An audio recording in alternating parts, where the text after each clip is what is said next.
Chaplain, please.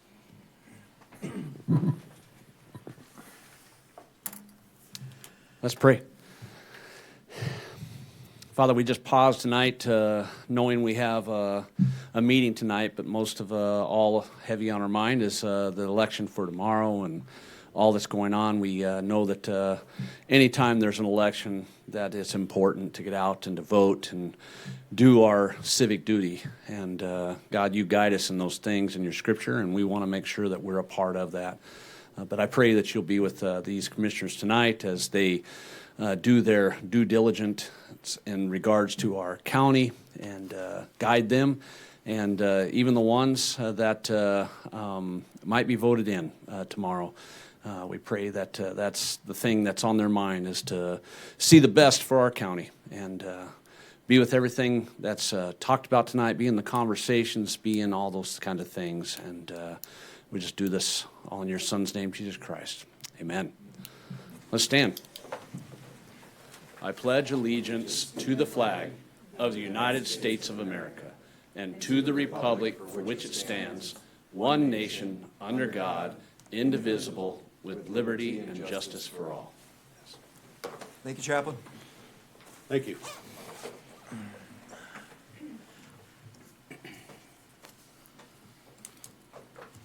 I'll call the November 4th, 2024 meeting of the Burleigh County Commission to order. First item is roll call of members, please. Commissioner Schwab? Here. Commissioner Munson? Here. Commissioner Bakken? Yes. Commissioner Woodcox? Here. Chair Bittner? Here. Guess we're all here. Next item is the approval of the agenda, and before we do that, I need to add at least 3 items. The first thing, and we'll take this one up right away, is Rivera Insurance presentation.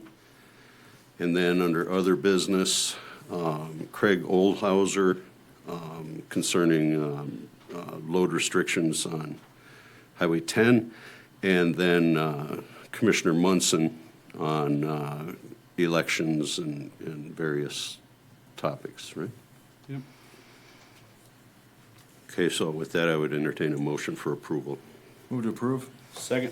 A motion is second. Any further discussion? Seeing none, call the roll. Commissioner Munson? Yes. Commissioner Bakken? Yes. Commissioner Woodcox? Yes. Commissioner Schwab? Yes. Chair Bittner? Yes, motion carries. First item, Rivera Insurance. Welcome. I think there's a thing up there to sign in. Please state your name for the record. Perfect. Scott Fenrich with Rivera Insurance. Good afternoon, Commission, Chair. Thank you very much for the opportunity to come in and visit with you guys. I'm here today to just talk briefly on the county's current insurance services. Again, my name is Scott Fenrich. I'm a commercial advisor at Rivera Insurance in town here. I've worked in insurance for over 14 years.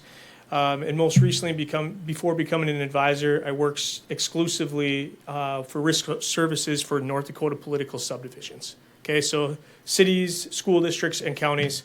I worked for 8+ years in that role, writing coverages as well as handling large, high-profile claims.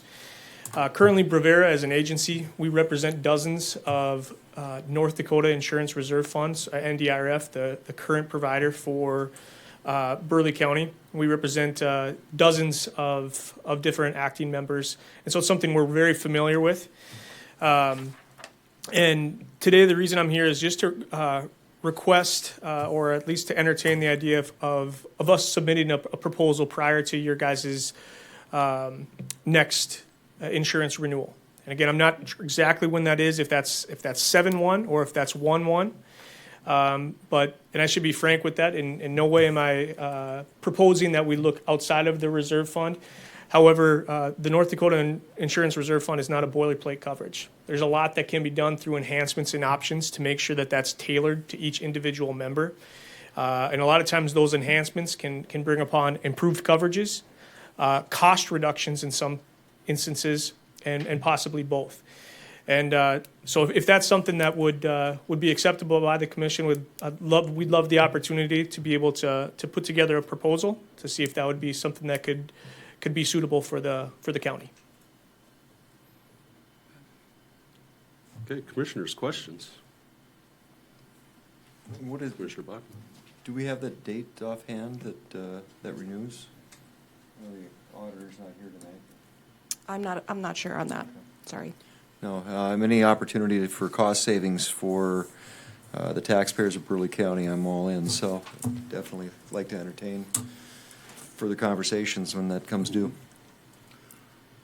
Looks like there's an agreement with that. So I think we'd be more than happy to hear more. Yeah. And any proposals. We'll ask that Brandy get back to you on a date of when that comes around.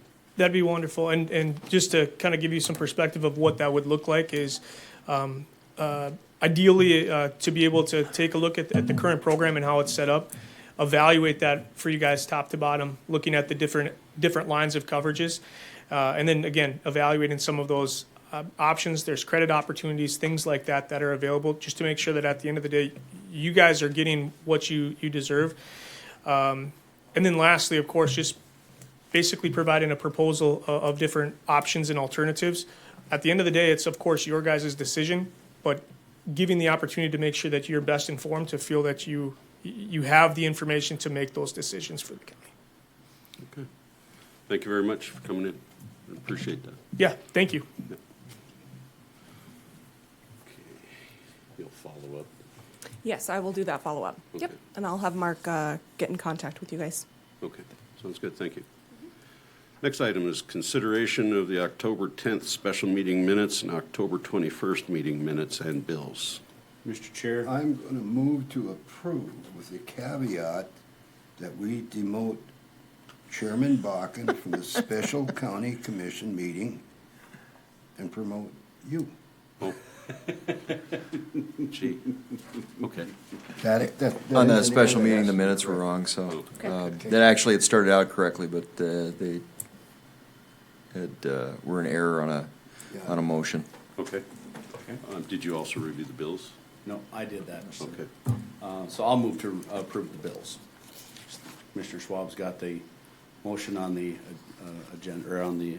Would you like to add that to your, I'll add it to all of it. Yep. I'll second all of it. Okay. Before we take a roll on that, Brandy, for the next meeting, we also need included in our minutes, the meeting from October 18th. There was a special commission meeting for the emergency burn restrictions. We have not approved those minutes yet. We had executive sessions on August 5th and August 19th. Those minutes have not been before us for approval either. So if we can make sure they're included for next meeting, that would be great. Absolutely. August 5th and August 19th, as well as October 18th. Yes, thank you. okay, we have a motion and a second. Any further discussion? Seeing none, call the roll. Commissioner Bakken? Yes. Commissioner Woodcox? No. Commissioner Schwab? Yes, Commissioner Munson? Yes. Chair Bittner? Yes, motion carries. I wanted you to be chairman anyway. Jerry. Okay, consent agenda. Any items on there you want to pull out for discussion? Move to approve. Second. Motion and a second to approve the consent agenda. Any further discussion? Seeing none, call the roll.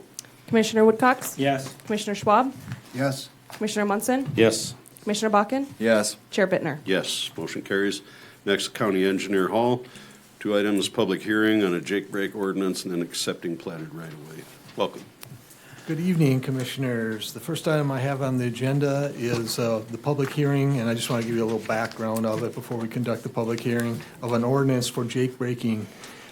State's Attorney, the Sheriff's Office, and the County Highway Department have been working for quite some time on trying to come up with a way to deal with numerous noise complaints that we have out in some of our rural areas that are becoming more urban, but they're still in semi-urban or semi-rural kind of areas. The thought was that we developed that basically once we got the ability to develop ordinances under the Home Rule Charter, that we should go ahead and do that as a noise ordinance, basically focusing on unmuffled compression brakes, or basically Jake brakes. So the particular ordinance is in your packet. There's just a couple things I want to point out. It really deals with these unmuffled compression brakes. That's the focus. It is only going to be enforced in areas where we've actually posted such that it is enforced. So it's not for the whole county all over. It's in areas that are posted. The areas that come to mind where we've had the most concerns are 71st and Centennial coming down basically the loop. We have a lot of rural subdivisions out in that area, and we have a lot of truck traffic, so it's the bad mix of the two. Also, Mackenzie, Sterling, and other areas out along there, we've had some question and concerns too that we'll look at, especially by the Menards location out there. They get a lot of complaints for jake braking in that area. So those are the areas that come to mind, but we'll be looking at different areas as they come up, basically. We do allow basically, or we recognize that there may be an emergency out there that one needs to use the jake brake, so it's not a prohibited kind of things, as long as you recognize that it is an emergency and protecting person and property is important to us. We also, this does not apply to motorcycles and any type of fire department vehicles. Those kind of vehicles are exempt. And the penalty associated with this is a $50 fine. So those are the things I just wanted to point out. You can ask me questions now, or we can go ahead and do the public hearing and then ask questions if you want to after that. So. Commissioners, any questions at this point? I'm not seeing any right now. So Okay. Thank you, Marcus. Okay, I'll open a public hearing on the jake brake ordinance. Anybody here wish to speak on the jake brake ordinance? This is a public hearing. Second call. Is there anybody here to speak on the jake brake ordinance? Third and final. One thing. Okay. It's like an auction. You're almost sold. Well, I just wanted to make sure if there's anybody in the public. So, Yeah. in looking at this, under section 4, item number 1, it says no person shall use motor vehicle brakes on public roadways within posted areas of the county that are in any way activated or operated by the unmuffled compression of the engine of that motor vehicle or any unit or part thereof. It shall be an affirmative defense to prosecution under this section that the unmuffled compression brakes were applied in an emergency and were necessary for the protection of persons and/or property. Affirmative defense means that's something the prosecution has to prove didn't exist. So if we put it in there as a defense, it's a defense to this, to prosecution that they were applied in an emergency or were necessary for protections of person and property. That means that the person claiming there was an emergency would have to be the one to prove there was an emergency. The way it's written now, the prosecution would have to prove that there was not an emergency or it was not necessary to protect people or property. So I just wanted to point that out. If you look at the statutes that we have now, there are certain things that are affirmative defenses, certain things that are just defenses. Affirmative defenses, examples would be self-defense. We have to prove the person was not acting in self-defense. Things that are a defense that the defendant would have to prove would be that it was justified, that what they did was a justification, or they have an excuse for what they did. And that's what it seems this is, and so I think it'd be more properly a defense and not an affirmative defense. So the fix you're after is to remove the word affirmative. Affirmative, correct. And then that way it would be on the person claiming that there was an emergency to show what that emergency was, as opposed to us proving there wasn't an emergency. But that's my only suggestion. Okay, thank you. Commissioners, you understand that? Mm-hmm. Okay. Okay, third and final call. Anybody else wish to speak on the jake brake ordinance? Seeing none, I'll close the public hearing. Commissioners, you heard State's Attorney's opinion. Go ahead. I do have a couple questions for Marcus now that the public hearing is closed. Marcus, a lot of this comes down to just common courtesy and common sense. I mean, when you're in a populated area, is that what a lot of this comes down to? Because my second question would be, how do we convey those that use jake brakes? And I've used jake brakes a lot over the years. Is it a communication or an education piece, just saying, this is a populated area now, don't use them? Commissioners, it's kind of funny because we just had this discussion in our office, how our society is changing to such an extent that common courtesy is going out the door to a certain extent. And unfortunately, we have to make these type of declarations that this is what the law is in a particular area. I agree. We talked about, we want the behavior to stop. That's what we want. We don't necessarily want to horribly penalize anybody for doing this.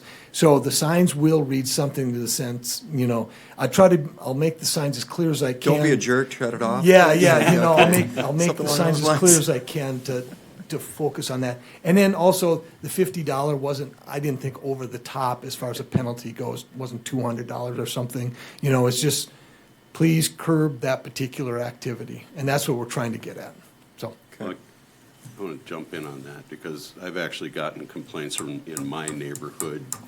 So 80th Street and Highway 10 and then 80th Street and down on Apple Creek Road. There's been significant complaints to me already on this.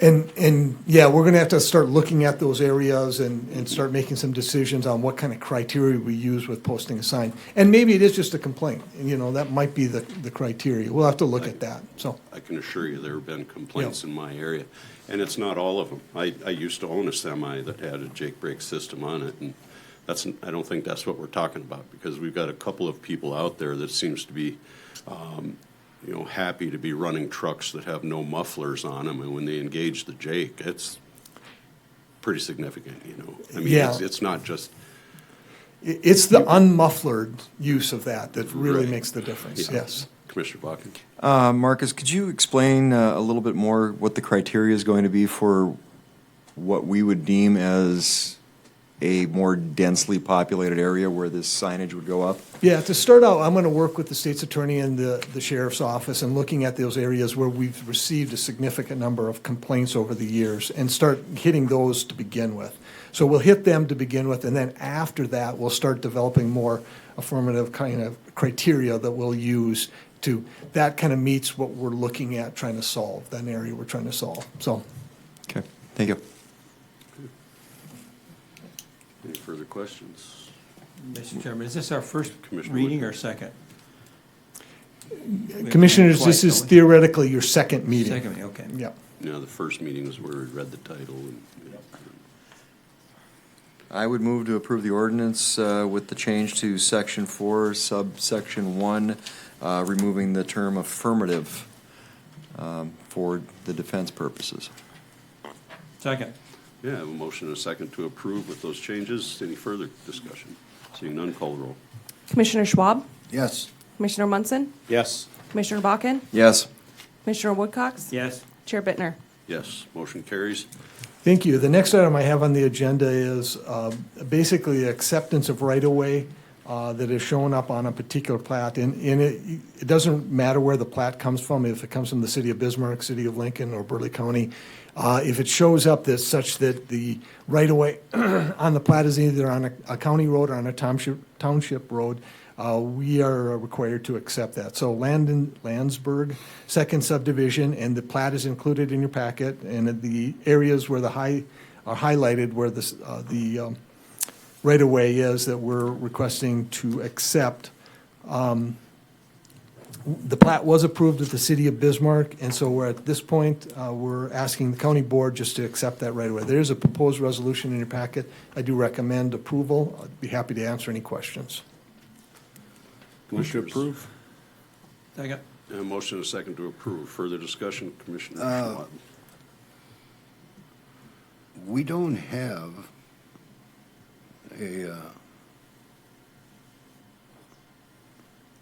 I guess I'm wrong on that. It's okay.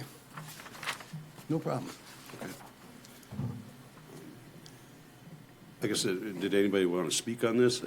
No? Okay. We have a motion and a second to approve. Any further discussion? Seeing none, call the roll. Commissioner Munson, Yes. Commissioner Bakken, Yes. Commissioner Woodcox, Yes. Commissioner Schwab, Yes. Chair Bittner. Yes, motion carries. Thank you. Thank you, Marcus. Next, Sheriff Lieben, Attendant Care Shelter Agreement, 2024 Justice Assistance Grants and Salary Variance Request. Welcome, Kelly. Good evening, Mr. Chairman, Commissioners. Three simple things really for you. First one's the Attendant Shelter Care Agreement. This is an annual agreement between 8 counties, 4 cities, and Department of Juvenile Services and Youth Works, North Dakota Association of Counties. Everybody's kind of in on this. Basically, what this is non-secure, short-term placement of children, usually low-level offenses, children in need of services, so that type of thing. Basically, I think some of you were on the commission when Commissioner Pluso and I worked on this in the past, and basically, the county, by law, is obligated to provide secure housing, which is youth correctional center. But the county isn't obligated to provide unsecure. So several years back, we negotiated with the Association of Counties to get other entities, including the city of Bismarck, in to cover the bill when we had that increase. So the numbers are staying the same this year. Basically, there is a little bit of an increase. We didn't budget for that increase. We were notified too late, but it's a small amount, so I should be able to find that within our existing budget.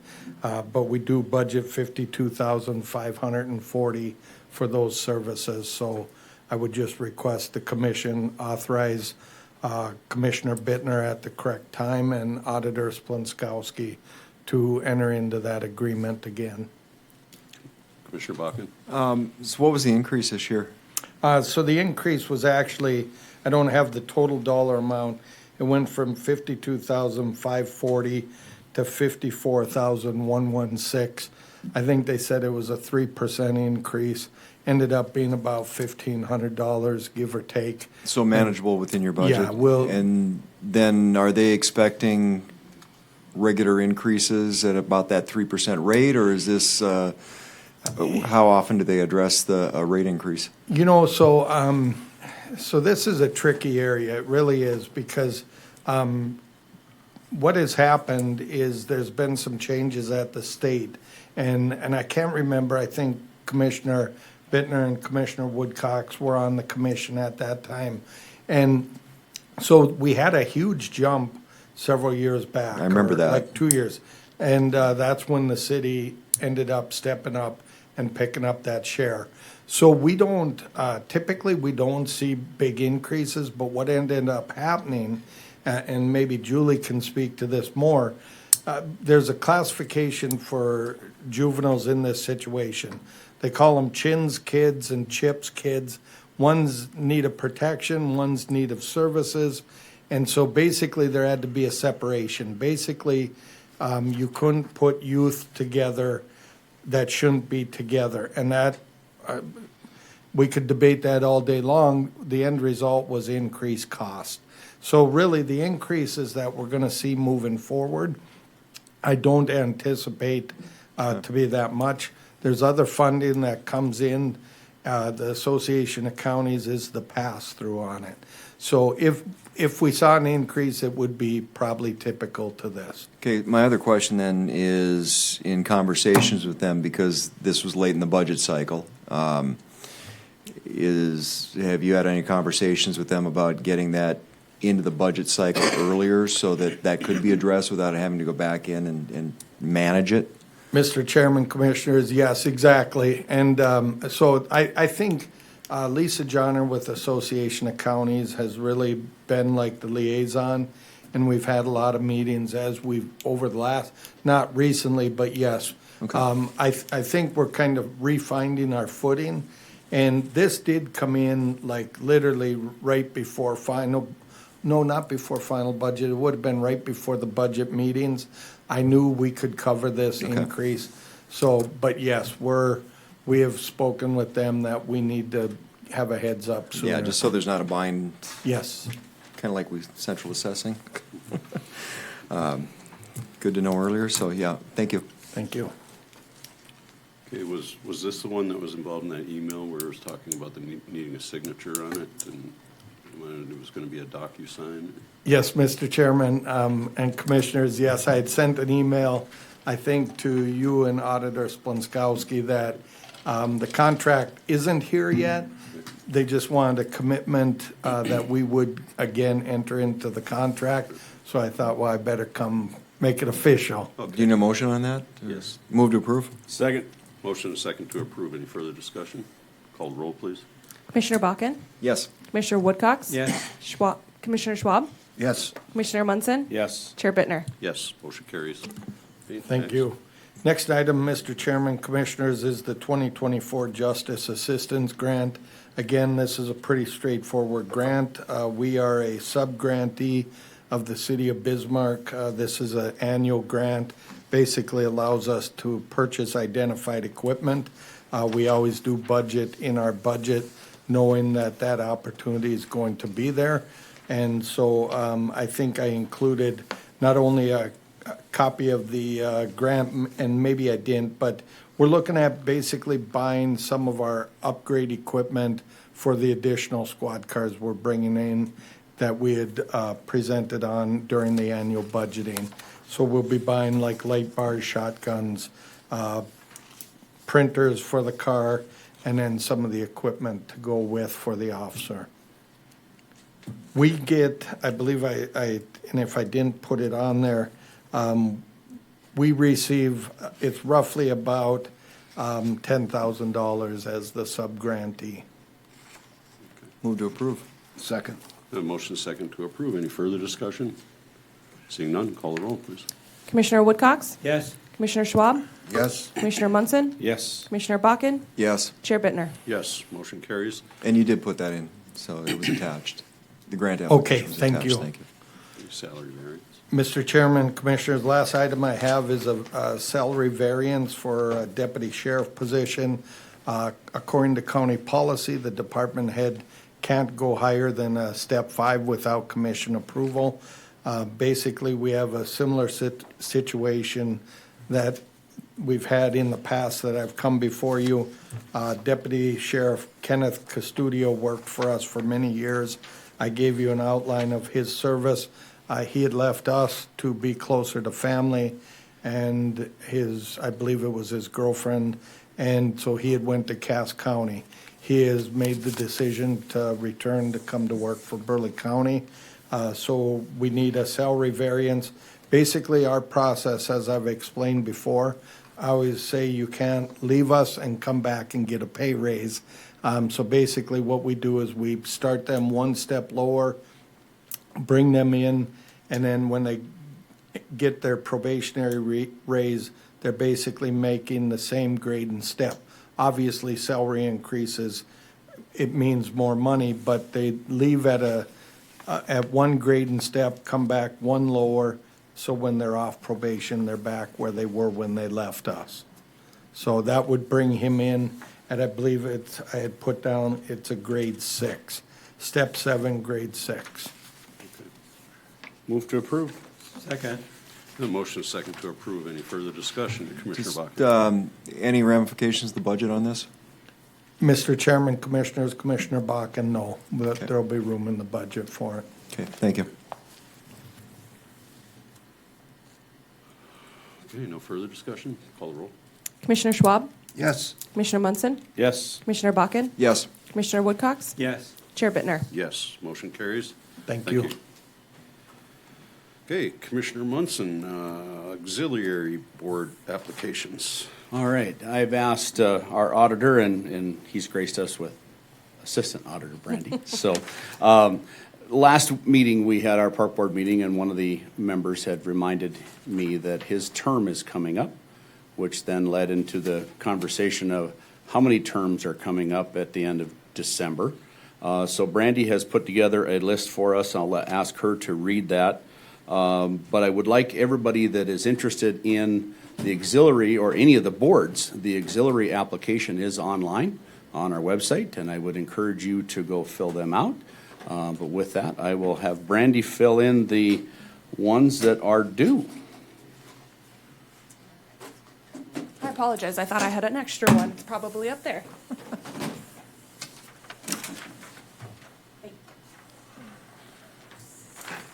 All right. How did we end up with both county park board appointed members At the same time. at the same time? Yeah, I don't know. Somebody finishing a term? No, they've been here as long as I have, so, Okay. No, to get off schedule? yeah.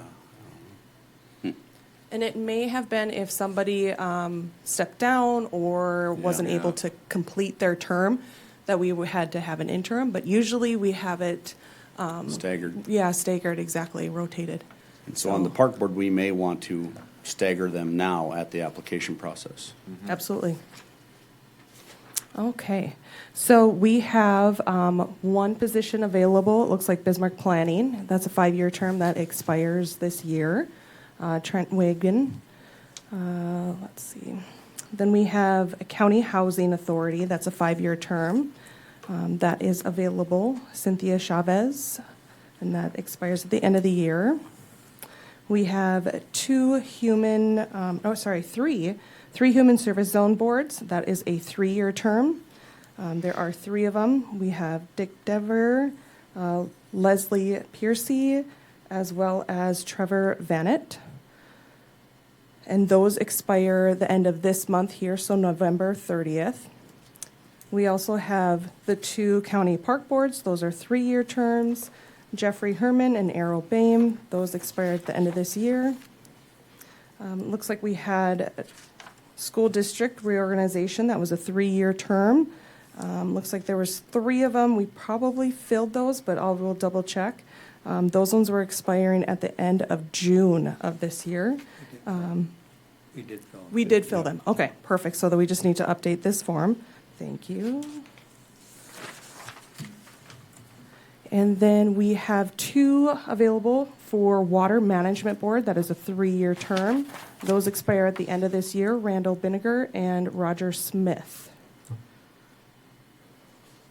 Thank you, Brandy. I would like to ask the auditor's office to work with the IT group on our website. The planning and zoning members are listed and on the website with their expiration, their terms. None of the other groups are. I think it would be important that this document be updated on our website so that we have that. I was trying to help get that information, and the only department I could find was planning and zoning that had it listed on our website that way. So Absolutely, I I think it will would be get in good for our contact. residents to make sure we have that listed.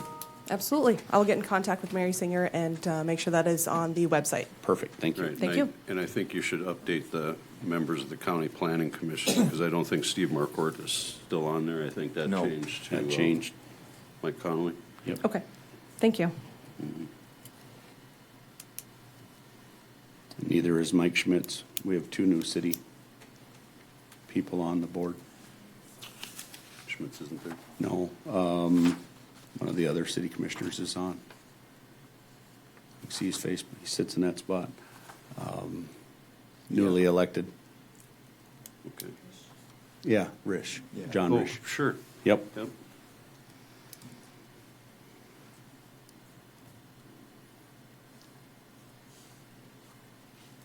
So again, I would encourage all residents that would like to be involved in our county's business to fill out those applications and join our boards. It's fun to sit on a board where you have residents and their opinions that are given amongst the conversations that happen at those board tables. Okay, thank you, Commissioner Munson. Appreciate that. Commissioner Schwab, update on CO2 pipeline. Wait a minute, I'm not, this Oh. last deal. I was looking at this officials appointed to serve at the pleasure of the board, and I see that Marcus Hall is lined up with county coroner. Let's not do that. That would be terrible. Did you have a problem with being a county coroner there? Don't do it. I'll go ahead and make sure that those Yeah, are that's aligned the- properly. Outside, we need to be moved up. Good catch.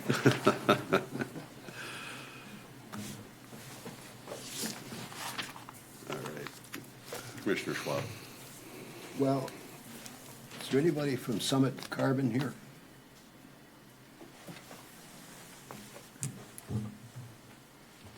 I don't see anybody. Nope. All right, thank you for asking. From my good resources, we're going to be getting a ruling from the Public Service Commission, of course, after the election, for obvious reasons. And I think that'll be coming in November, December at the latest. However, there's a few things that are going on that I wasn't aware of, is that this whole sequestration came out of EERC, and I think Commissioner Bakken and Chair Bittner know more about it than I just ran across it. This whole program has been designed by the state, is the way I'm reading it, to get. I got an information dump today, and I haven't been able to go through it all, but all of the ideas and the push behind it and the push behind the state came out of UND. Well, separate entity. EERC is a separate entity from UND. Pardon me? EERC is a separate entity from UND. What is UND doing in that? It's a loose relationship, and EERC takes base at UND. So. Okay. I went through that study, though, a little bit, and they're getting advice from Oregon and California, of all places, that actually designed the package. So it looks to me like what's happening here is that this is a state-run operation, and then Summit come in because he needed somebody to do the work, and here comes Summit.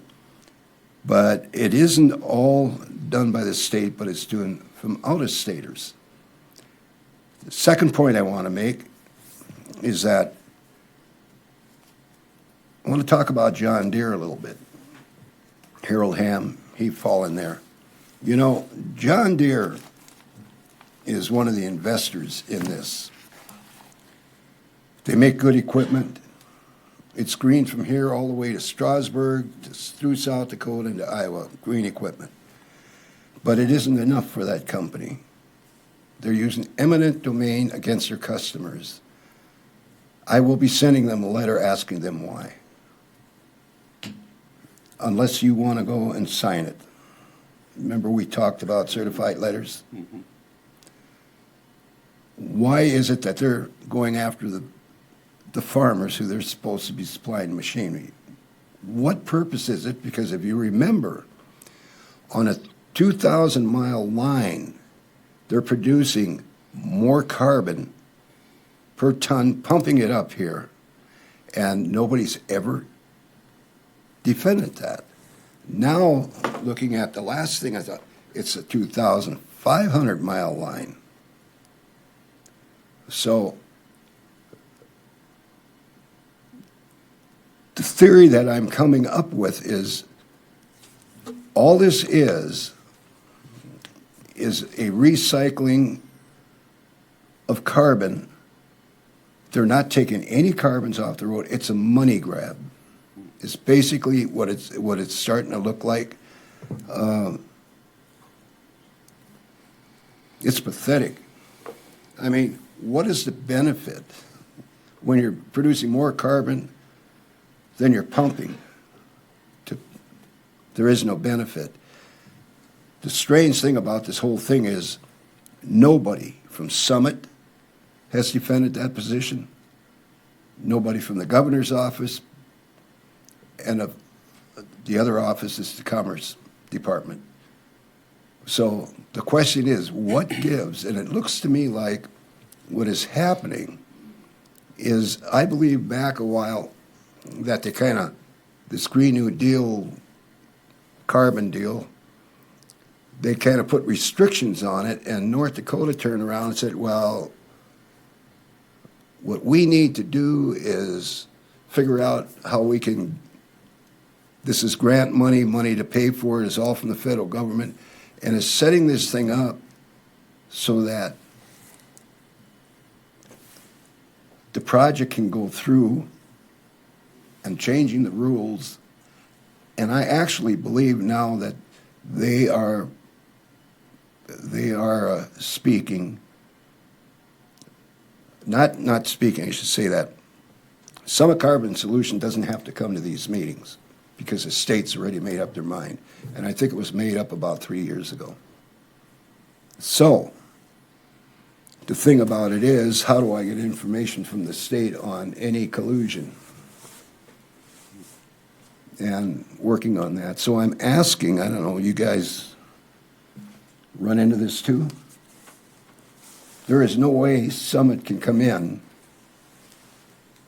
and not answer to anybody, whether it's about weed control, whether it's about terrorists and stuff.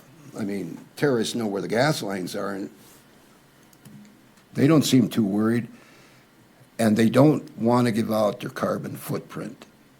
And if we go back in the meetings, I can find when I ask that question, and the reason is it's bigger than what they're taking out. So it looks to me like they're going to do nothing. So, you know, I've been harping about the Garrison diversion, canals to nowhere. We're going to get a pipeline just as bad, but worse. It doesn't do anything but costs more. And it's going to be billions and billions and billions of dollars that's for these people. And they talk about Social Security going broke. They'd be better off putting that money in Social Security as far as I'm concerned. Now, I got a Bismarck Tribune of September 5th, 2024. And they had a front page article that North Dakota, on their carbon capture, has enough carbon to enhance oil recovery. So I would assume they researched this. Why in the hell are we bringing this thing in? That's the question. If we have enough, as a matter of fact, we're shipping it up to Canada. So it's just ship for $85 a ton. And there's a big problem that I have with that. There's a lot of big problems I have with it, safety issues, et cetera. But I would like to continue this on the next meeting for the simple reason is I think I found an AI that isn't being monitored. But I kind of got shut down on the other one now because it's being monitored and Okay, well, I can speak to that, Commissioner. We'll just ask that CO2, Discussion. update on CO2 pipeline discussion be on the next agenda. Absolutely. Okay. I was going And to say then- one more thing. How is that vote in South Dakota going to affect this thing? I haven't kept up with it. I haven't followed South Dakota. I couldn't answer that. I do want to address one of the questions you talked about earlier in regards to a letter being sent to anybody. The only way I'm able to sign a letter as the chair is if the letter is drafted and it comes before the board and the board adopts that, and so I could sign it as the chair at that point. I think you're welcome and well within your power to do it yourself, but I think it would probably be meaningful if it was something that came here. As long as it's okay that I sign the letters. Well, if you're I'll signing, do it. that'd be a question for the state's attorney, but I think if you're signing on your own behalf, Well, that's one thing. I'll use but- county letterhead though. Then it's got to Okay, come across I the would say table that and- good, yeah. better, yeah. Huh? It should come here so we can see it and, you know. Yeah. If you're sending it out as a county commissioner, then yes, it should have commission approval before it goes out. You don't want me to get in trouble, I don't want any of us to get in trouble. huh? Okay, that answers that question. Okay, that covers it. Anything else? It was a good presentation, Commissioner. Just one follow-up too. Commissioner Buck. And as per their own website, Summit states that what is being proposed to be shipped to North Dakota via their proposed pipeline is not for EOR. It's not for enhanced oil recovery. It's just to be sequestered because that's where the money comes from. So just for a point of clarity on that. Yeah, but they were on, there was a conversation on the radio that, well, maybe down the road. So the question really, 12 You years. think- That carbon credit Who is does for that 12 car- years. who But does once that- it's sequestered, it's When it's non gratis. sequestered and they start taking it out, You can't pull it back out once it's sequestered. they can do anything. It changes its components. I wonder who owns it, though. State owns it. Well, I can answer that a Yes. little bit because I got a real heartburn with that one. Yes, we can. There's a clause in the law that, that they can inject that under the lease. And then after the end of the project, some maybe 12 years, maybe 15, whatever the end of the project is, they apply for a certificate of completion. And when that certificate of completion gets approved by the State Industrial Commission, then under the current law, the carbon dioxide and the storage facility becomes the property of the state. Now, I have a real problem with that because to me, that sounds like it grants the ownership I have in the dirt down below because the pore space is considered a surface right. And in our case, You can't we own the separate them. surface. Yeah, and it's Yes. illegal to sever them. So, under the current law. So, we own the surface, we own the pore space, and we own the mineral rights currently. And so that somehow puts the state in an ownership position on somebody's private land. And I simply have a constitutional problem with that. Well, you know. Not only for myself, but I mean, everybody that, and then most people don't know that. All this is right now, the research that I've been doing, is not to get cars off the road. They care less about the environment. They're producing ethanol down there and CO2, and they want to make money on that revenue stream by pumping it up here. The federal government is going to finance all of this, and then they wonder why we're so far in debt. But what really bothers me is, like, you have John Deere, you have Harold Hamm, all these people, they've made enough money off North Dakota, and what do? They want for their own personal profit to use eminent domain so they can make more. And I think the state has to answer some of them questions, because what you're talking about, it's clearly not right.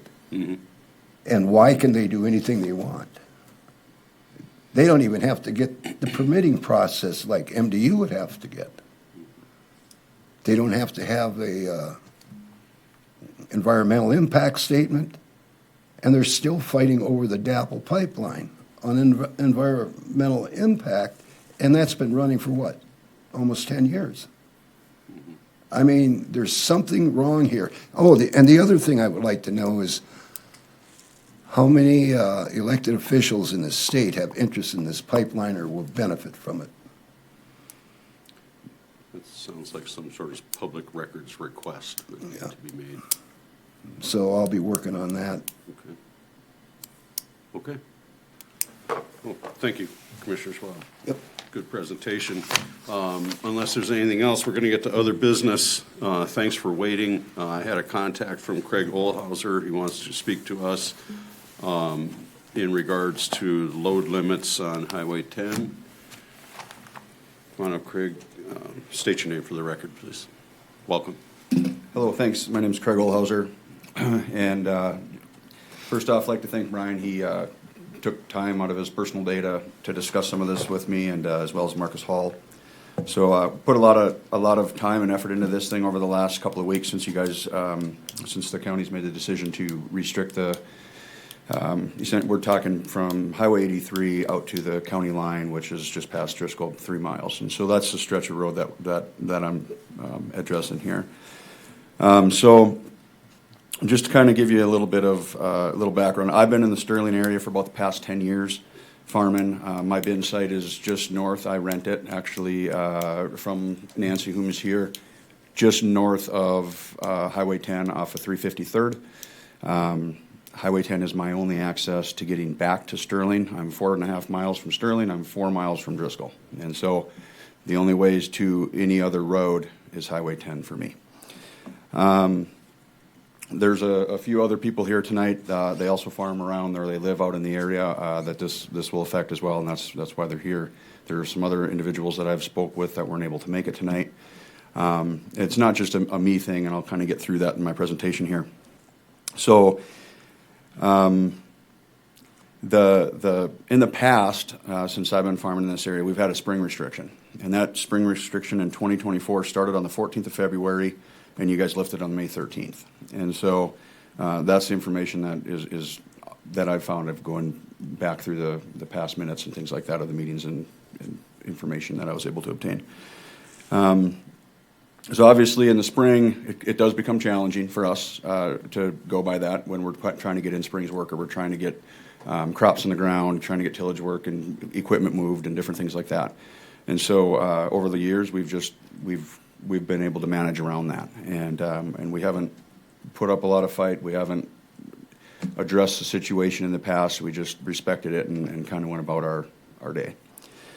So now we go to a 12-month restriction, and that 12-month restriction now is one of the only highways that has a 12-month restriction other than Menoken to Bismarck. And so I guess we have an old road that we now have restricted, and I say they because across the road they have a brand new road that they can run 105.5 down.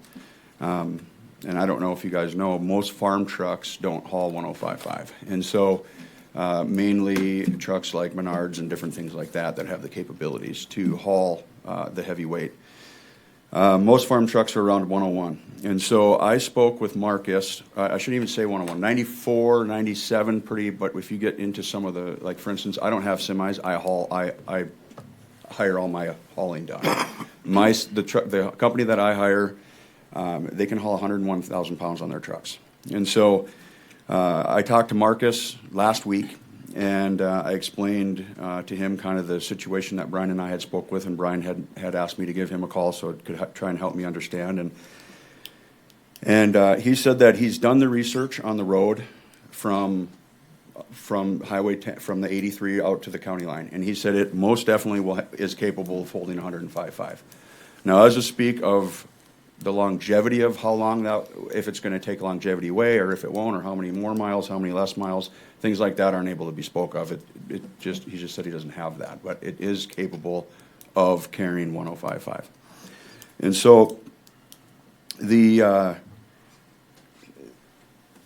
only stretch that a lot of us have to utilize is this road that now is limited to 80,000. And so I kind of feel punished.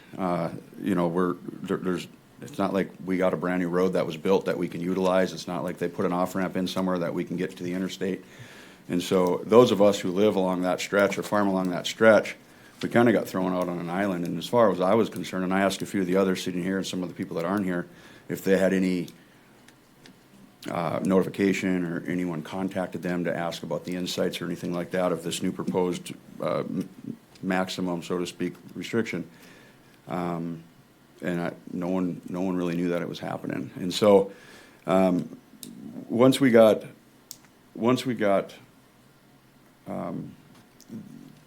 I should say more or less the knowledge of the 55 mile an hour thing, which I don't really have a problem with the 55 mile an hour thing. I see that being a pain in the ass for the cops and the people that are patrolling the highway to have to go on two different roads and what defines a truck and what doesn't define a truck. And the guy that's hauling grain in a semi truck with a 18-year-old kid that doesn't have a commercial license because he doesn't need one versus a guy that's hauling 105,000 pounds across the road that has a commercial. I mean, there's just what defines it, what doesn't define it. So I see that as being a nightmare, but that's something that the speed limit, it's not super crucial to me, I guess. And so, but the bigger thing is going to be the 80,000 pound thing.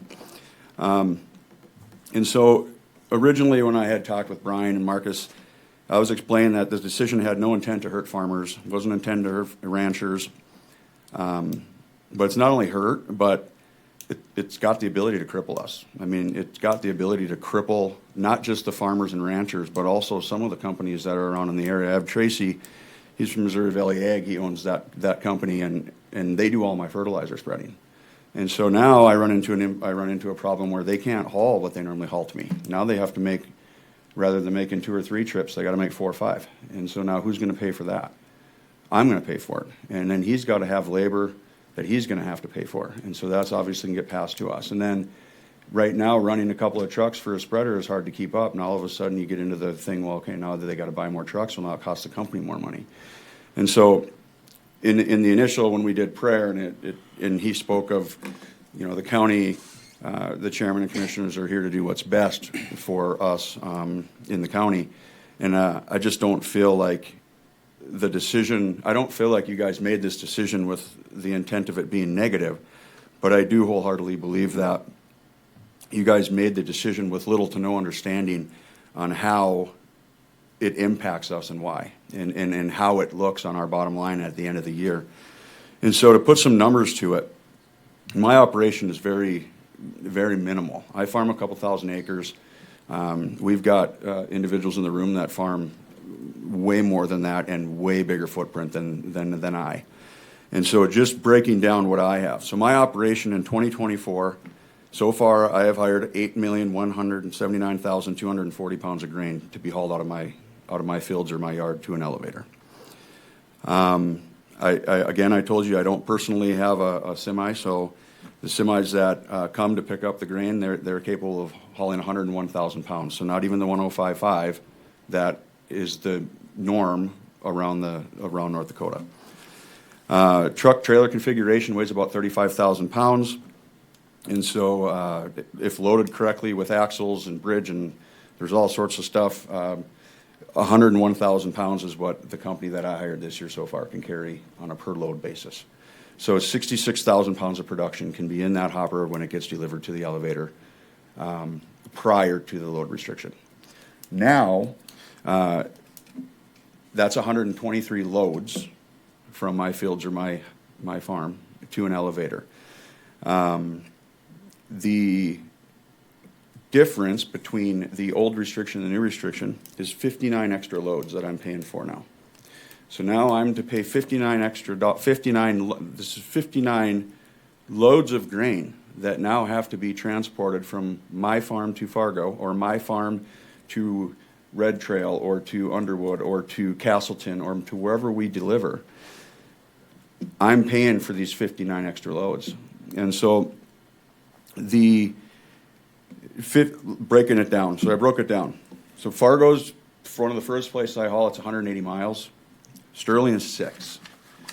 So custom trucking costs right now, average cost on a truck is $6 a loaded mile, or $1.65 per hundredweight is what they go by. Short hauls, they go by the hour. Anything under 50 miles, they go at $150 to $160 an hour. Average truck, again, 35,000 pounds. 59 extra loads at 180 miles, $6 a loaded mile to Fargo, $354 more a load times 59 is $21,000 more that I spend for the restrictions you guys just put on our road. Now, I don't know about your guys' families or finances and don't want to jump, but if anyone that I know, if you pull $21,000 out of their house, out of their husband-wife fund, or out of a family fund or whatever, 21 grand is crippling. It changes people's lifestyles. And so, as I said earlier, I don't believe you guys made these rules, and I don't think you intended to hurt our families, but you are. Like, this is, obviously, yes, farming some years can be amazing. It can be great. We are forced to spend some of the money that we shouldn't because we don't want to pay it in. That's just the way it goes, right? But there's years where we barely make it, and there's a lot of these. I mean, you look at it over the last 10 years on how many farmers have either had to quit, start over, restructure, sell off. It's mind-blowing, and it's not just here, it's all over. And you go and you look from here all the way to Texas, and you look at load restriction rules, we're talking 10 miles. You guys restricted 10 miles of highway, and the only other road that's restricted like this is from Minokan to Bismarck. And that's not my territory over there, and I don't run that road. But how is it that right across from 83, they have a brand-new highway to run? We didn't get a brand-new highway to run on. They got a brand-new highway that we just spent millions of dollars on, and we're protecting an old road that now is one of the only opportunities we have to get to any other major highway. And so, let's just say we go to Sterling. So let's just say 6 miles, right? You wouldn't think 6 miles is a big deal. Okay? So now we'll take 59 miles and we'll go to Sterling. Any one of these guys in this room will tell you that you can go to Sterling as easy as a 1 hour project, or you can sit there all day in line for 6, 7 hours. Okay?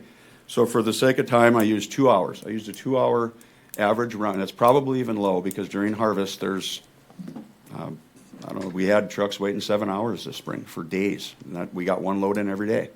So now I'm paying a guy to sit in a truck for 7 more hours for 59 more loads. And using 2 hours at $150 a load for 59 loads, that's 17 grand out of my, $17,700 out of my pocket extra now that I will spend to take grain to Sterling, which is 6 miles from my yard. 6 miles because of a 4 mile piece of road. And so, again, that 10 miles in some people's eyes or in a non-producer's eyes, that might look like just a short strip that, hey, you know what, let's try to salvage this 10 miles for as long as we can because we stuck so much money in some of these other highways that we just don't want to take the chance of this highway deteriorating. But the amount of traffic that travels from Sterling, North Dakota to Driscoll, North Dakota is not very great. Majority, the guys out there that farm and motorcycle riders. And other than that, there's the people that live there. It's not a heavily traveled area. Very, very rarely will you get on Highway 10 between Sterling and Steele and cuss because you can't pass a semi or you can't pass. But I will guarantee you if you get on Highway 10 on the other side of the road, it only takes about 5 minutes before you're about to lose it. I mean, it's packed with vehicles. So why are we protecting a road that is not traveled near as much as a brand new road that's traveled every day? And like I said, most farm trucks can't even haul 105.5. And so where does the 105.5 even across the road come from? I mean, yeah, I get there's a big corporation over there. I get that they got way more money than all of us little guys that live here in North Dakota do. But there's obviously, when I talk to Marcus, he's like, there's no reason that it can't be, that we can run 105.5 on that road. But we were looking at longevity. Okay. So I think you've made a really good presentation. So, well, and I just want you to understand one more thing, or a couple more things, if you wouldn't. Sure. Just give me one more minute here. Sure. So that's just my operation now. This is just doing the bare minimums of me, gonna cost me 20 grand more a year to farm, okay? This doesn't take into, if I have to find someone on a 1 or a 2 trip deal to say, hey, can you come and haul one load for me? If you take a 101,000 pound truck at a $1.65 a hundredweight, that's $1,089.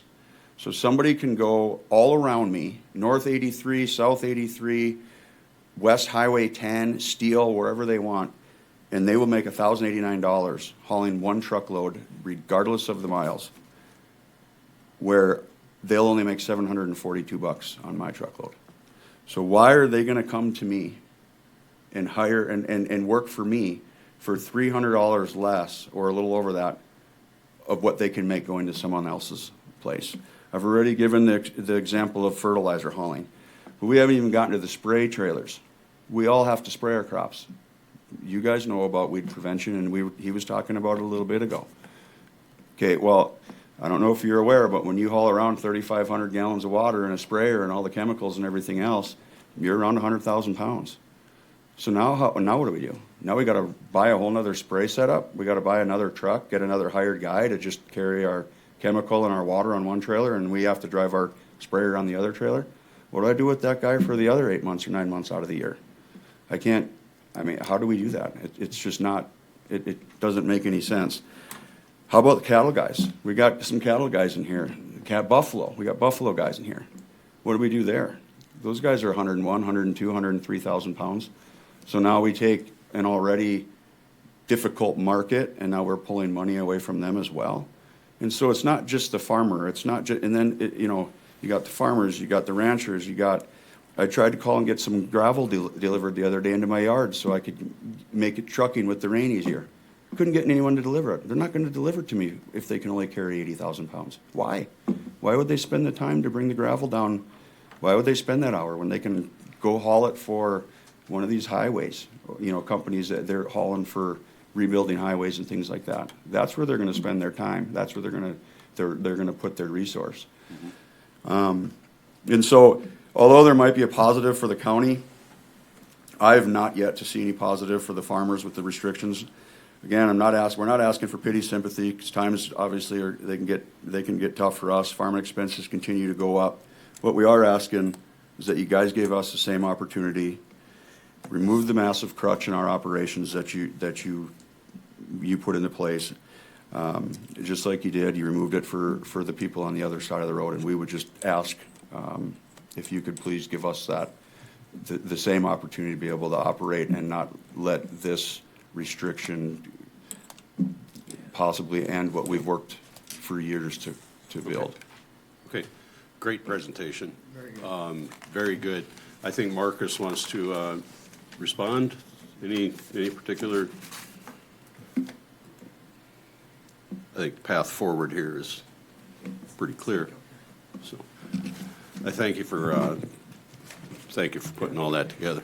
Just a couple of comments. Number one, he's correct. We didn't want to harm them. That was never our intent Right. and stuff. Clearly. There is something to be said about increasing the load weights, not axles. It's still 105.5 with legal axle loads. Keep that in mind. Right. But by eliminating those 59 trucks that he talked about, that does help longevity too. So it's a balancing kind of thing. And as I said before at the last meeting, our only intent was to extend the longevity of this roadway as long as we could. Because we all know funding is tight on highway projects, and to get money to spend out in that area is going to be really tough to come by sometime in the future. So, but they have been running for, I believe, probably 5 years at the 105 before this all took place, and we haven't had significant damage out there at this point. So it's just a longevity issue. So realistically, the impression I'm getting based on all these conversations is that we're not going to be hurt by doing the 105.5 when you consider. If we went 105.5 with legal axle loads, Okay. at some point in the future, yes, we're probably decreasing longevity. Is that significant? I can't have a grasp on that, you know. But like I said, there is something to be said about reducing the number of loads that are going on there, and by increasing that, we are reducing that. So, and he is correct also in the sense that we see a lot more gravel trucks, other kind of construction vehicles as you go closer to Bismarck. Out in that area, it is pretty localized into farming hauling. So, Right, I know the conversations generally had to do with the heavy gravel trucks and whatnot, and it wasn't.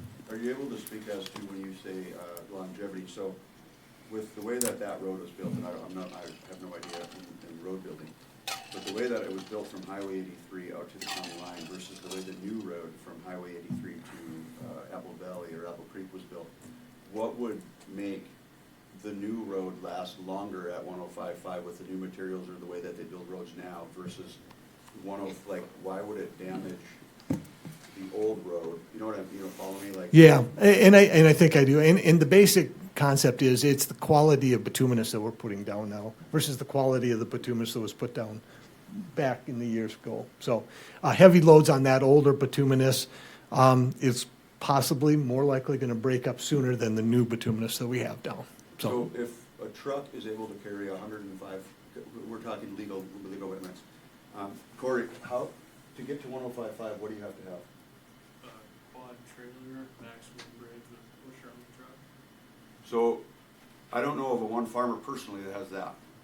I've never seen one. And so that 105.5 is, as he stated, most of the traffic there is farming, right? And most of those trucks, if we load them legally, are 94 to 97,000, unless we hire trucks, which then they can get up to that 101, or if you have a pup, 102. And so we're not even getting into the 105.5 range on a truck unless it's, and even at that, now the biggest thing is with farming is they make bigger equipment and bigger machines, like big, we went from having sprayers that used to be 20 feet wide, 10 feet wide, to now 120, 140, like big, to cover more ground and now they're doing the same with hauling. And like I said, in most states from here all the way south, there are very few stretches of road that are at 80,000 all year round. Sure. Well, you've made some very, very good points, and I appreciate you and the rest of the folks for bringing it in. I think that the commission is ready to take an action on this. What can we do? Okay. Suggestions? So, one of the questions too, Marcus, 'cause one of the things we put in there was the ag permit. So, does that address that? You know, it Enough helps, or not? helps above the 80,000-pound vehicle, but as the discussion I've had with him over the phone, it all depends on wheel axle distribution and stuff like that too, you know, so maybe the harvest permit does not necessarily help him as much as going to the 105.5 The does. harvest permit on a normal truck with 80,000, so they go on a per square, on a tire for width, right? Yeah. So I printed out the thing here. So let's just say you have a 9-inch tire on your steer axles. You get 10% more on that steer axle, so that gives you about 900 pounds, right, on those steer axles, and gives you a little bit more. You go up to 10% if you have the right setup. So that would take your 80 to 88,000. So Right. it would give you, no, don't get me wrong, I mean, 8,000 is better than 80, 88 is better than 80. But again, that only goes from July 15th to November 30th, and that only includes the grain on its first transportation. So from the field to the elevator, or from your bin to the elevator, it doesn't include anything else, and it only can be done under those dates. Anything outside of those dates, so for instance, this year, a lot of people are holding corn right now because of the election, okay? Most people won't deliver the corn until January, February, March, April, somewhere's in there. Well, we fall out of this already on November 30th. We fall out of the harvest permit timeframe. Right. So then the answer would be to change the load limit to 105.5 with legal axle spreads or legal axles. That would be correct, from Sterling to the county line. So that would be the motion I would recommend if you choose to do that. Move to approve. Second. Wait a minute. Second. Okay, a motion and a second. Further discussion, Commissioner Schwab. Marcus, if we do this, and the roads start breaking up, how is speed going to affect the roads? Commissioners. It's going to add, Yeah, speed does have an effect, but that was before that time was 65 and it's 65 now, so it's the same speed as it was before. So it's a dynamic effect on a particular roadway. So if you're going faster, it hits it harder. Well, So- and I know there's some roads, particularly in Morton County, where sometimes they just decided not to repave them. I think Highway 10 going towards Glen Ullin was that way, where they just turned her back to gravel and, you know, didn't repave it. It's not that we are limited. I guess I don't expect you to know off the top of your head, but I'm suspecting that stretch of road is already pretty much past its life expectancy. Yeah, Commissioners, I would say, I mean, we've gotten our money's worth out of that particular road out there, obviously. Okay. So, Commissioner And Bobkin. just going back to the speed restrictions, if that road is starting to deteriorate at a faster rate than what you've expected, we do have the ability to lower that speed limit.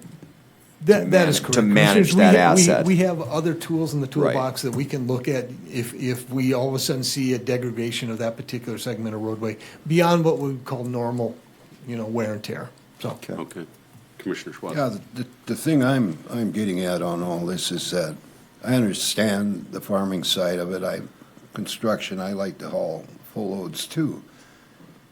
But if the road starts deteriorating fast and becomes dangerous, and we got to put, say, a 50 or 45 mile speed limit on the trucks, is that going to hurt or help you? Obviously, it's going to hurt you. Well, Not near as much as the weight will. And So we for want to, instance, and just speaking for myself, a semi, you can't get on you can't get on a road and just hit 65 miles an hour. So between my approach and Driscoll or Sterling, especially going towards Driscoll with the uphill climb, you really got to push a load at 95,000 pounds to hit 65, and then for what? Just to slow back down? So most of the times, the trucks only travel, and maybe that's why the highway has lasted as long as it has in that area, is because all of those intersections that come out from all of the fields are so close to both the access points of major highways that you don't really ever get up to the 65. With an empty truck, yes. But then does the 65 mile an hour thing really hurt? Probably not. Yeah, that's what I was gonna say, because I've done a lot of lowboy hauling, I had a lot of heavy equipment in the past, and. Yeah. And on that 3 or 4 miles, it's tough to get up to road gear, so, Well, I think just monitor the road, and if yeah. we have a I problem, think so. we'll just have to lower the speed limit. Yeah, Then I can go with it. okay. Commissioners, any other discussion? Call the roll. Commissioner Munson, No. Commissioner Bakken, Yes. Commissioner Woodcox, Yes. Commissioner Schwab, Yes, Chair Bittner. Yes, motion carries. Thank you. Thank you, Marcus. Thank you, Craig. Appreciate you all coming in and all of you letting us know the impact that was having on you. Okay, that's the last item I had on the agenda. Any other business? Commissioner Yeah, Buck? just for those watching at home, that's how the process is supposed to work. So residents had a concern, they brought it to the table, addressed something that we had already thought we had vetted thoroughly, and came up with another better solution. So that's how the process is supposed to work. So thank you for your time this evening and putting together that great presentation. And anybody else who has any concerns ever, reach out to commissioners, and that's how the process works. So thank you. All right. I do have one thing. Go ahead. Oh, go ahead. So first of all, I want to remind everybody the election tomorrow, polls are open from 7 to 7. I think everybody already voted, didn't they? Well, By the numbers I that did, were- but there's a lot of I people haven't because I'm a traditionalist, but it's They- a lot of people have voted early on it. We've had some great early turnout, but those folks that are still waiting for tomorrow, it is 7 to 7. And with that, I'd like to bring Brandy up. I was hoping to have our auditor with us, but he is at the election site, working his heart out, making sure everything is safe. I'm still getting emails and calls regarding unsafe elections. I happened to attend a conference for the Association of Counties here a few weeks ago and attended a class. I learned a lot in that hour of how safe and secure our elections are. But I want the citizens to hear it from our election officials. How secure are they? How are the equipment handled? What's attached to the internet? What is corruptible? How is the security of our elections and our sites? I'm going to let you handle it from there. All right. And if there's questions, I'll keep asking. Sounds great. Commissioners, Chair Bittner, thank you for having me. Just a reminder, yes, Burleigh County voters can go to their polling locations or the event center. The event center is going to be a super precinct, just like how it is an early vote right now, 7 a.m. to 7 p.m. Just to kind of walk you through a regular voter. The voter will come in usually with their North Dakota driver's license. A poll worker will scan the back of their ID. It'll bring up their information of where they are at. Every voter gets asked, are you a U.S. citizen? Are you at least the age of 18? And have you resided at your address for at least 30 days? From there, they get a slip, and then they actually give that to the judge. And the judge will give them a ballot, whether it be a traditional paper ballot or the express vote ballot. They can choose the traditional ballot. They can go ahead and take that ballot and go into the voting booth and go ahead and vote. Or the express vote, they can take that ballot. We will have express vote aides that will help them through that process. And that express vote is just an electronic pencil. That is not hooked up to the internet whatsoever. So it's just helping them make those circles on the ballot or their selections. Anybody can skip over anything if they want to. If they just want to vote on one thing, they definitely can. They are not required to circle everything. Once they are done voting, they put their ballot into the DS200 machine, which is usually it is a big machine, you can't miss it, and that ballot will go into that machine. So that will tally the votes. That's the only thing that tallies the votes. The only thing that is hooked up to the internet is the poll pad that the clerk will check you in at when they barcode scan your ID. That's the only thing that is hooked up to the internet. The reason for that is so that way a voter cannot go to their polling location, vote, and then try to go down to the event center and try to vote again. It's connected and it'll say, nope, you've already voted. Or it does have that if we've received your absentee ballot, in the office and we've checked that in, it will also register that. So that's the only thing that's hooked up to the internet. The express vote machine, like I said, is just an electronic pencil. And then the DS200 that tallies the vote, that is totally separate. So that is not part of the internet. So from the counter, the DS200, that tallies the vote. How does that information get to the auditor's office and then gets transferred to the Secretary of State's office? Very good question. So there are media sticks in each one of those DS200 machines. Those media sticks, as well as a paper receipt, will print out at the end of the night by the election workers. The election workers will actually come to our office with that paper results, as well as the USB election media, and that media is put into a computer that is not connected to the internet, once again, and that information then gets transferred over with another media stick to the Secretary of State's own computer, and that gets uploaded to the state. So until we have all those media sticks from those polling locations, we won't have any results. So there are times that we are there until 10 o'clock, 11 o'clock at night. We just have to wait until all those media sticks from each polling location come to our office with those printed out results as well, so that way we can report those to the Secretary of State's office. So one of the things that I learned in the class that I was attending is if I dropped off my the ballot that I requested to be sent to my house, if I dropped that off today and then went down to the polling site to vote, what happens there? So if we check it in, it'll register that we've already received your absentee ballot. It will not allow you to check in with the polling clerk at the polling location. It'll say absentee has been received. If you had requested a ballot and you just never received it, or you did vote it and it just hasn't come to our office and you want to make sure your vote counts, if our system doesn't show that we've received your ballot, go to the polling location and vote. Once we would get the absentee ballot in the mail, maybe a day or two later or even next week, those ballots will go to canvass, which is November 18th, and they choose at that time and say, nope, they've already voted in person. This absentee ballot is moved to the side and will not be counted. I had the opportunity to be on the canvassing board in June, and I felt that was a very interesting educational process. So in June, we actually had some early votes that were mailed in that weren't postmarked. The post office failed to actually postmark it. So we did have some votes at that point that were not able to be counted. I know we had some IDs that weren't right, and they were caught by the polling folks at the polling sites.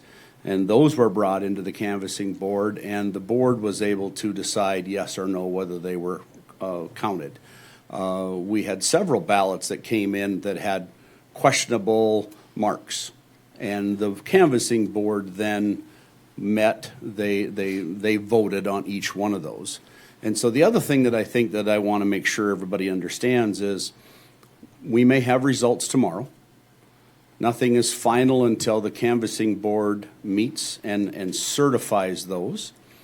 And I know there was a friend of mine that was in an election a few years ago, 2 votes that separated the 2 people. So tell me a little bit about the electronic side of how things are, and yet still we have a paper side that can confirm one or the other. Yes. If the race is very close, and I believe it's a certain percentage based off of the previous election, that there would be a recount. And that would be taking all of the ballots that that voters had voted and putting those through the machines again. And to confirm that that was the correct number, that was the results.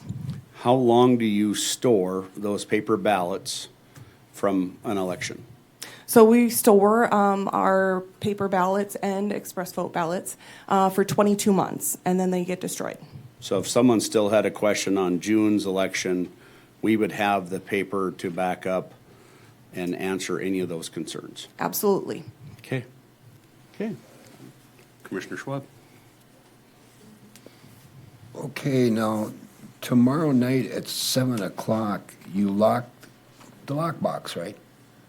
So tonight was the last time period to do the absentees, and those were due by 5 p.m. tonight. For voting in person is 7 a.m. to 7 p.m. If you are in line at 7 p.m., just like we actually had a really long line at early vote, if you're in line at 5 p.m. for tonight, you were able to vote. Same situation, 7 p.m. If you're in line at 7 p.m. Yeah. Yep. I realize that, but if somebody comes tomorrow at 8 o'clock p.m. and wants to drop off a ballot in the lockbox out here, it's No. not acceptable. Correct. Yep. Absentee voting was due today at 5 p.m. Okay, now, if something is dated today, that will be accepted, but. Yep. And then that would go to Canvas, and then they would decide if it's acceptable. Okay, so don't mail your ballots in after midnight tonight, Well, and a lot of or times. whenever post office picks up. Right, whatever post office, we state, if you're not able to drop it off by 5 p.m., make sure that it's postmarked with the post office with today's date. You can't just put it in the mailbox and hope that the mail carrier gets it today, but it would have to be postmarked as of today. The main thing I was getting at, though, was that after 7 o'clock, they're not gonna be able to drop off ballots. Right. So Commissioner Bakken? get up early with a rooster. Biggest question a lot of people have, because everybody knows about the super site with the Bismarck Event Center. Where's the information for people to go, if they're not going to the super center, where their precinct is? How do they Absolutely. find that? They can go to a website, vote.nd.gov, so vote.nd.gov, and they can go to where's my polling location. They can click on that, they just type in their address, and they'll be able to find where they vote, as well as a sample ballot, so that way if they want to be prepared before they go, they can see a sample ballot. It does indicate hours and street address, everything like that, as well as the Bismarck Event Center, stating that that is a super precinct, so they can go there as well for Burleigh County voters. Website one more time? Vote.nd.gov. That also does have the link to update your address. So just make sure that before you do go vote, if your address hasn't been updated and you had moved more than 30 days ago, you can just go onto that website, update it, and then that way when the clerk barcode scans your ID, the right address will come up for you. Thanks, Brandy, because that's the biggest question I get is where do I vote? And everybody knows about the event center, but for those that may think that might be a little bit longer line tomorrow, then a lot of your actual polling sites are not as busy. Correct. We had some, we had some advice from the Secretary of State's office about upping the amount of staff and whatnot at the Civic Center. Yes. Have we done that? Yes. Currently, I believe that we have about 6 clerks. Currently, we are doubling that, so we have 12 clerks. We have approximately 8 to 10 judges that would be handing out ballots. Right now, we only have 4. We will have 4 express vote aides to help those people with the express vote ballots. We have 2. And then we will have, I believe, 2 more, 1 or 2 more inspectors that will help out wherever they need to, or even by the DS200 machine. We will have a greeter as well, so that person will be able to help the voter get started and ready to be able to vote. Jerry, are you Okay, greeting? Hang on. Pardon me? Are you greeting? Is that you, the greeter? Let me think, I don't know, you caught me there. No, he's not going to be the greeter because it's his birthday tomorrow. My birthday's tomorrow, incidentally. I got another thing though. I want to extend a thank you to all staff and everybody that's been helping to staff the election, including everybody that helped with the run up to the election. We had many departments and much staff that stepped up, and I just want to say thank you for that. And I also want to thank the North Dakota Secretary of State's office for the assistance that they've been providing at this time.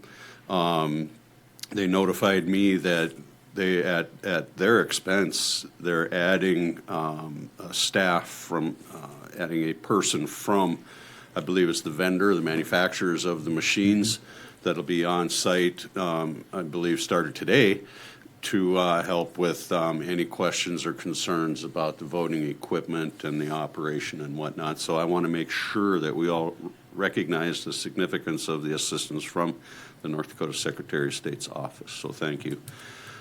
Did you have something else Well, on? and along those lines, the staff has been working for weeks trying to get ready for this. They've had to test every piece of equipment. They've had a very specific package that each piece of equipment had to be run through to make sure it tested out. And I understand we even found some issues amongst our computer, and that was rectified, but that was caught during the initial inspection. And so as we're walking into our election process, we are secure. We've sent the reports to the Secretary of State. The Secretary of State has responded. Everything is in good shape. We are all secure, and the election is moving along quite well. Yes. So, Okay, thank you. Ready? Thank you. Okay, I'm not done yet either. I thought this was going to be a quick, So just for everybody's information, I found out this afternoon that there's going to be, as everybody knows, the Civic Center does have like meeting rooms. The exhibition hall has meeting rooms. And so I found out this afternoon that there's going to be some law enforcement training. They picked the Civic Center for tomorrow. So if you see law enforcement vehicles, they may be looking at vehicles. They're doing classroom training. It has nothing to do with the elections. There's no scares. There's no bombs. There's no whatever. But they may be bringing some of those vehicles around for other entities. It's a multi-jurisdictional law enforcement training, so they're bringing other vehicles so other entities can see how they set up their vehicles. So if you see law enforcement vehicles at the Civic Center, it's for training. It has nothing to do with the election. Extra security, we're Right. good. I was gonna say, the city's just making money renting out space. That's all they care. They don't care what day it is. yeah, we still have a highway patrolman that lives near me, and I don't mind seeing his car parked there. Right. That's a good thing for the neighborhood. The only thing that I have is I have a email and some information that's provided by emergency manager concerning the electrical project at the Provident Building. And I think that, I don't know if she should send it to Julie for sending to the commissioners, or if she can just send that to commissioners for information. I'd like for you to take a look at that. And maybe tour, I think Mary's going to be at the Provident Building at some point tomorrow for a meeting. I forget exactly what it was, but take a look at I'd like for you guys to take a look at that, and then we'll talk about it another time, okay? Right, just a reminder, no discussion about that, and go take a Right. look at everything. It's information only, but save your discussion for a meeting. Right, and do you want Mary to send that through you, or can Mary just send it out? She can send it out to everybody, just make sure that you're not responding all over Right. emails Yeah, and any do not- discussions do in the not meeting. reply, and don't be, Mary, could chatty. you attach your availability as if when not together, we could come over and take a look at that tomorrow? So what your schedule is tomorrow? Thank you.